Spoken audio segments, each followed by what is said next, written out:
Welcome back to the Underdark, my friends. It has been a long time since my last Idiot's Guide, and I thought I would talk about something new for the series return. This time, I will be making one for something very near and dear to my heart.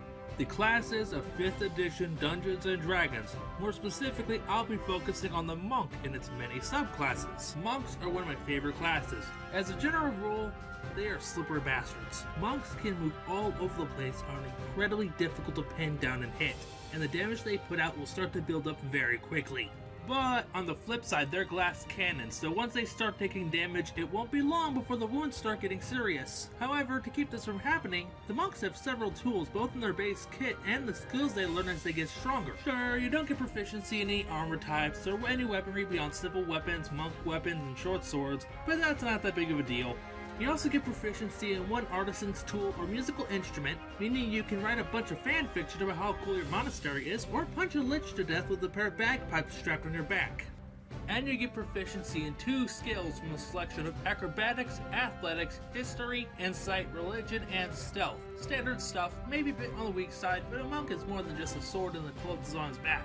Shit, the lack of armor is actually a benefit, as while they have no armor or shield, their armor class is 10 plus dexterity plus wisdom, and you gain a boost to your movement speed that reaches an extra 30 feet by 18th level, as well as later being able to run along liquid surfaces and eventually walls. However, these 2 options aren't available until level 9, and the unarmored movement bonus doesn't show up until level 2. These are not your only defensive options either.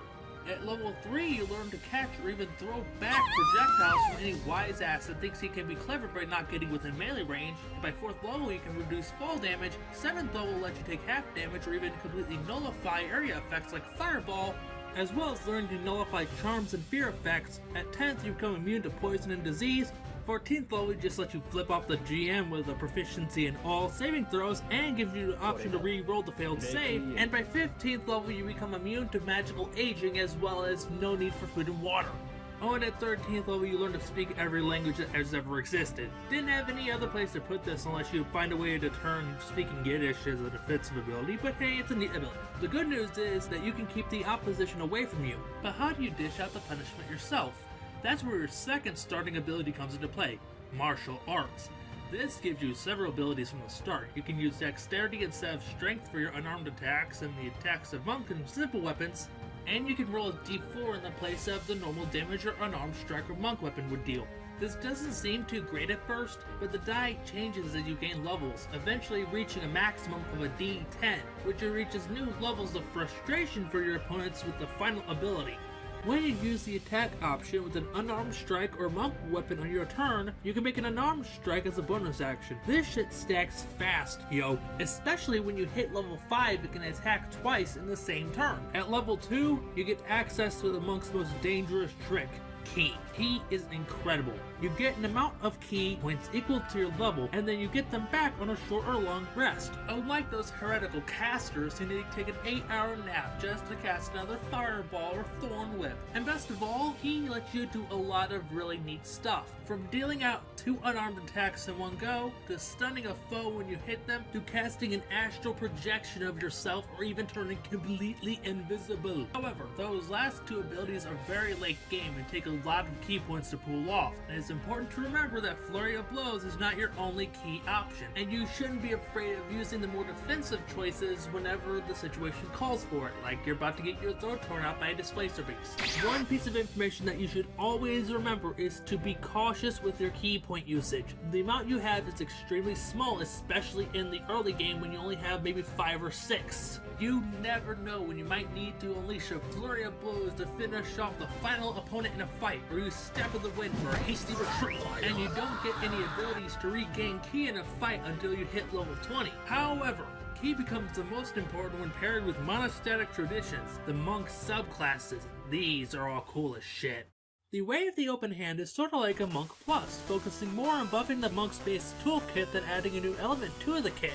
For example, upon hitting level 3, every time you use the flurry of blows and land one of the hits, you can push your opponent up to 15 feet away, knock them prone, or disable their ability to take reactions until the end of your next turn. At level 6, you gain a single-use healing ability that restores an amount equal to 3 times your monk level, and while this ability doesn't use ki, as previously said, you can only use it once before needing to take a long rest to use it again, so please don't let this go to your head or you're going to get in trouble.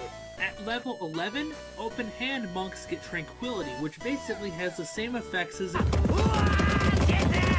Sanctuary spell, which, long story short, makes you more difficult to hit with direct attacks every time they wake up from a long rest. And finally, at level 17, open hand monks become utter nightmares. They get access to Quivering Palms, which at worst deals 10d10 necrotic damage, and at best it makes your opponent drop dead on the spot. But perhaps a full frontal assault isn't your thing. Maybe, just maybe, you want to be a sneaky studier of scriptures skulking in shadows stealthily. The Way of Shadows is a more robust subclass in the open hand, staying hidden in total darkness, ready to strike like a viper. To help achieve this, these monks dabble in the magic arts and can spend 2 key points to cast Darkness, Dark Vision, Pass Without Trace, or Silence, without needing to provide material components. Additionally, you gain the Minor Illusion cantrip if you don't already know it for an added pinch of dickery. At level 6, you can merge with the darkness itself and use your bonus action to teleport between shadows, and unlike your spellcasting, this doesn't use ki nor does it provoke opportunity attacks. My guess for why this is the case is because it's quite difficult to hit a jackass who keeps melting into the floor. And if you don't have a shadow to hide in, make one with the darkness spell. At level 11, you can fulfill the dream of every socially awkward person and use your action to become completely invisible, though only if you're in dim light or total darkness, and it dissipates if you attack, cast a spell, or enter bright light. And at level 17, you become a truly obnoxious force to be reckoned with and can use your reaction to hit a creature within 5 feet of you who has just been attacked by anyone who isn't you. However, perhaps that first taste of casting magic corrupted your mind to the ways of the wizard. Perhaps you've become infatuated with that power, that sense of control over the 4 elements. You have decided that magic is everything. Well, the Way of the 4 Elements has got you covered. If that description wasn't specific enough, this subclass turns the monk into a pseudo spellcaster able to manipulate the elements around them using elemental disciplines. And unlike the rest of the subclasses, reaching new tiers in your monostatic tradition doesn't unlock specific skills but gives you more disciplines to hold on to at one time, going from 1 at 3rd level to 4 at 17th, though you can swap out the ones you have ready for others listed when you learn a new discipline, such as swapping Water Whip for Shape the River, and each discipline costs a certain amount of ki to use. Does your heart resonate with heat enough to burn? Is your blood razor sharp? Maybe the Way of the Sun Soul is more your thing. This subclass opens with one of my favorite abilities, Radiant Sunbolt. This effectively replaces your melee weapon by giving you a 30-foot range attack that scales with your punches, can hit twice in exchange for a single key point, and once you get access to your extra attack option, both Radiant Sunbolt and its key feature can be used a second time. For added cruelty, once you hit level 6, you can follow up an attack with the casting of Burning Hands to ensure you melt the faces of your foes like taffy. Level 11 brings more spammable joy as you can use your action to fire a ball of blinding energy that dishes out 2d6 radiant damage in a 20-foot sphere, and you can use up to 3 key points to add another 2d6 for each one. So it's basically a better fireball that can actually be used in the 9 hells and has an infinite amount of uses. It also has a 120-foot range, so hide behind that barbarian and fire away. And for your final ability, you can use your ki to create a shield of light that does damage to any poor sap who dares attack you. Perhaps that's a bit too crazy, and you want something more traditional, so you want to give the Kinsei monk a try. These monks have become masters of not only martial arts, but weaponry as well, and to reflect this, you get access to both a melee and a ranged weapon, though neither of which can have the heavy or special attributes. Also get a proficiency in calligrapher's supplies or painter supplies. As you gain levels, your abilities will give you a lot of neat bonuses for your Kinsei weapons, like bonuses to AC if you land an unarmed attack while holding a Kinsei melee weapon, making the weapons magical, to using ki for bonus damage. For added fun, take the Tavern Brawler feat and start killing people with a ladder. The Way of the Drunken Master isn't just an excuse to get wasted at the table. It also serves as a viable option for taking on multiple targets instead of going in for one-on-one duels. For starters, you gain proficiency and performance in brewery supplies, the former to trick your opponents into thinking you're a drunken fool, and the latter so you can actually be a drunken fool, and every time you use your flurry of blows, you gain a 10-foot boost to your movement and the effects of the disengage action, so you have an easier time fleeing from the fight you just started. At level 6, you lose far less movement when getting up after being knocked prone, and when fighting multiple goons and one of them misses an attack, you can use a key point to turn that attack on another foe within 5 feet of you. At level 11, your monk has become so immune to the inhibitory effects of booze that you can use ki to negate disadvantage on a roll, and by level 17, you can unleash 5 attacks in a flurry of blows as long as each attack is against a different foe. The final tradition is by far the most dickish from a GM point of view. Sure, the open hand ending the final fight with a lich in one blow is a pain. Sure, the Sun Soul spamming ranged attacks that kill groups of mooks is equally annoying.